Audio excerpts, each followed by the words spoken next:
पुष्पांजलि हॉस्पिटल से डॉक्टर राजेश गुप्ता जी को स्टेज पे आमंत्रित करना चाहूँगा।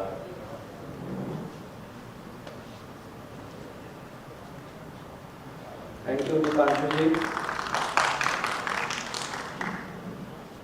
जो आज के सत्र की कड़ी है, इस कड़ी में रिक्रूटमेंट हो सकता है एक समस्या हो, पर फिर भी उसका समाधान बड़ा आसान है। हमारे को जो चैलेंज है या हमारा जो टॉपिक है वो है रिटेंशन।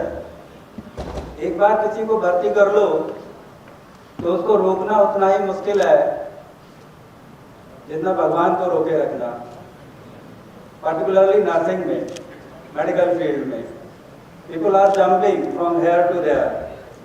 तो हम लोगों ने भी कुछ चीज़ें इवॉल्व की हैं जिसे आप लोगों के साथ साझा करना चाहेंगे, और आप लोग उससे बेहतर कर रहे हैं तो बहुत अच्छी बात है, नहीं तो आप लोग भी कुछ अडॉप्ट कर सकते हैं। Basically retention needs continuous upskilling. अगर हमें किसी को रोक के रखना है तो हमको उसको उसके लेवल के हिसाब से उसको अपग्रेड करना है, नई चीज़ें सिखाते रहना है। और जब हम नई चीज़ें सिखाते रहेंगे तो वो रुका रहेगा, क्योंकि उसकी भी एक इच्छा है कि जब मैं आपके यहाँ से बाहर जाऊँ तो ऐसी जगह पे जाऊँ जहाँ मुझे पूर्ण सम्मान मिले और अच्छी सैलरी मिले। हम एक साइकिल लेके चलते हैं अपनी कॉस्टिंग को ध्यान में रखते हुए कि जैसे जैसे हम अपने स्टाफ को ग्रो करते हैं, रिटेन करते हैं, तो हमारी बजट ना बिगड़े, इसलिए एक लेवल के बाद उसको वो प्लेटफॉर्म देते हैं कि वो हमसे भी बेटर, जो वर्ल्ड में, जो हिंदुस्तान में कॉलेजेस हैं, गवर्नमेंट सेगमेंट हैं, गवर्नमेंट सेटअप्स हैं, वो वहाँ पे बड़े आसानी से बड़े अच्छे प्लेसमेंट ले सके। तो एक ये प्रैक्टिस है कि अपने स्टाफ को आप ग्रो कीजिए और तब तक उसको लेके जाइए जब तक आप कॉस्ट मेंटेन कर सकते हैं। उसके बाद अगर उसको अच्छा प्लेसमेंट मिलता है तो उसको रिलीव कीजिएगा विद हैप्पी इमोशंस। जो स्किलिंग है वो हमें स्कूल में मिलती है, तो जब स्कूल और कॉलेज में स्किलिंग मिलती है तो पढ़ने में आनंद आता है। और जो रीस्किलिंग है, जब हम जॉब करते हैं, पहले जॉब में जाते हैं, हमको रीस्किलिंग मिलती है तो हमें काम करने में आनंद आता है। पर काम पे बने रहने के लिए अपस्किलिंग बहुत जरूरी है। तो हमने ये सारी तीनों चीजों को लेके चलते हैं, कॉलेज में प्रॉपर स्किलिंग देते हैं, जब बच्चे को जॉब देते हैं तो रीस्किलिंग करते हैं, और जब जैसे जैसे वो ईयर टू ईयर पुराना होता है तो जितनी भी नई टेक्नोलॉजीज हैं उन सब से उसको अवेयर कराते हैं, जिससे कि वो अपना स्टैंडर्ड बढ़ा सके और हम जो उसको हायर सैलरी दे रहे हैं उसके लिए वो जस्टिफाई कर सकें अपने आप को कि whatever we are paying is equivalent to whatever we are gaining from an individual. तो वो हमारा टॉपिक था, जो चैलेंजिंग टॉपिक है, रिटेंशन एंड और अपस्किलिंग। तो रिटेंशन और अपस्किलिंग एक दूसरे के पूरक हैं। This is just a brief introduction of Pushpanjali. We are in real estate, we are in health care, we are in basic education. As a welcome note, you all are invited to visit Agra, Mathura, Vrindavan as our guest as per your convenience. Whenever you feel कि चलो अब आगरा देख के आते हैं या ताजमहल घूम के आते हैं या मथुरा वृंदावन बिहारी जी के दर्शन करने चलते हैं, तो आप सबका स्वागत है। आप कभी भी आ सकते हैं, अकेले भी आ सकते हैं, परिवार के साथ भी आ सकते हैं, अपने फैकल्टी को लेके आ सकते हैं, अपने स्टूडेंट्स को लेके आ सकते हैं। You all are most welcome.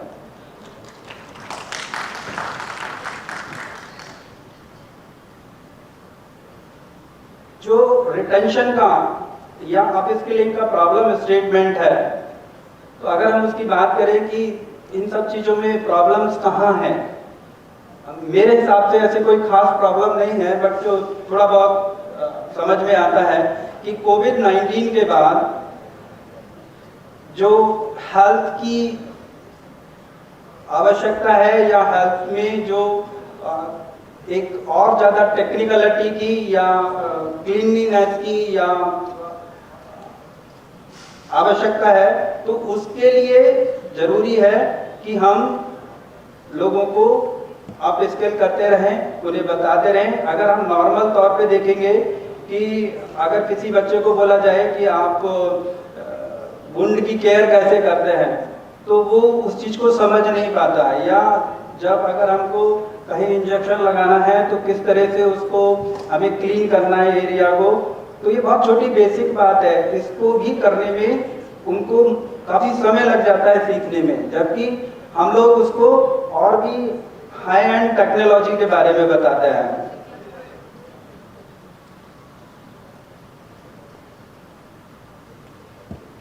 अब इसमें अगर हम बात करें प्रोसेस फॉलोड फॉर में, तो डिस्कवरी और हायरिंग। तो डिस्कवरी में वी एंश्योर विल पावर। हम नॉर्मली क्या करते हैं, जब भी रिक्रूटमेंट करते हैं हम उसकी स्किल पे इतना विश्वास नहीं करते, उतनी टेस्टिंग नहीं करते जितनी हम उसकी इच्छा शक्ति पर टेस्टिंग करते हैं। क्योंकि हमारा मानना है कि जिसकी इच्छा शक्ति है, जो करना चाहता है, उसको ट्रेन तो हम कर लेंगे। अगर ट्रेनिंग में कोई कमी होगी तो उसकी नॉलेज में, स्किल में कोई कमी होगी तो वी कैन कंपनसेट।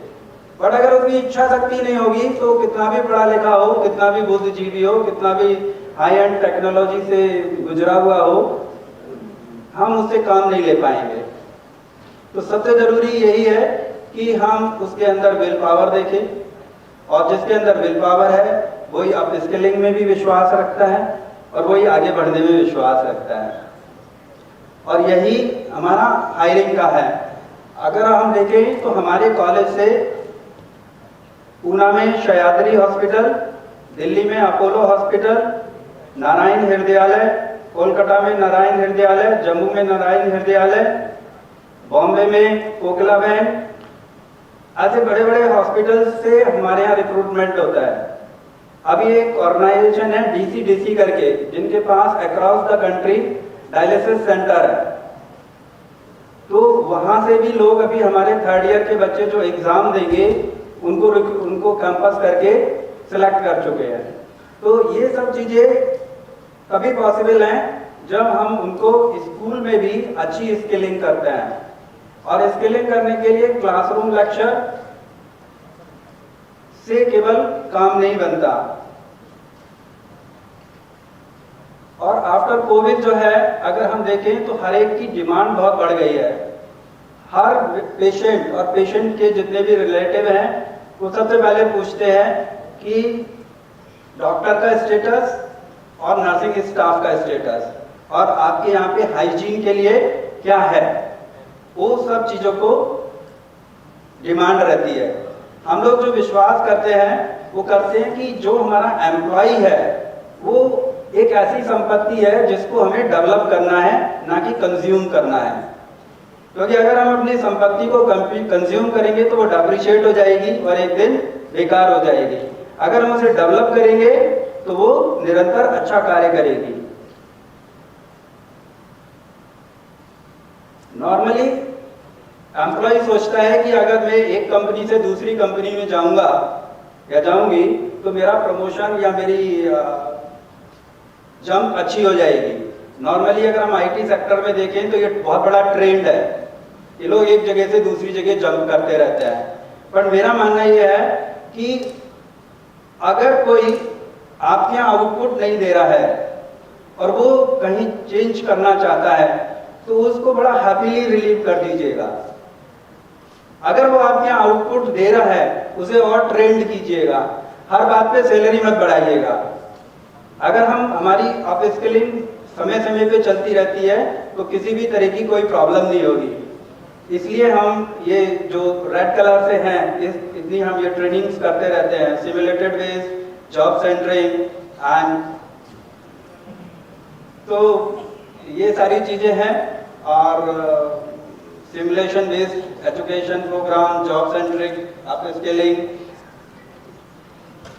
इसमें जो हमारा ऑब्जेक्ट रहता है, एम्फेसिस रहता है, वो क्लासरूम लेक्चर के साथ साथ लैब बेस्ड लेक्चर और लैब बेस्ड लेक्चर के बाद बेड साइड लेक्चर। और ये बिल्कुल सही बात है, जैसे मैंने शुरू में कहा था, retention leads a way of upskilling. Thank you. और मैं इस मंच से एक छोटी सी बात कहना चाहता हूँ, शायद मेरे पास 20 सेकंड है, कि पर्टिकुलरली ये अभी प्रमुख सचिव साहब नहीं है, ये बहुत अच्छी बात मैं कहने चाह रहा हूँ कि अगर जो अभी बीएससी के काउंसलिंग होनी है, उस काउंसलिंग से टॉप 5 गर्ल्स अगर मुझे मिलती हैं तो मैं फ्री में उनको पूरी बीएससी की एजुकेशन दूंगा।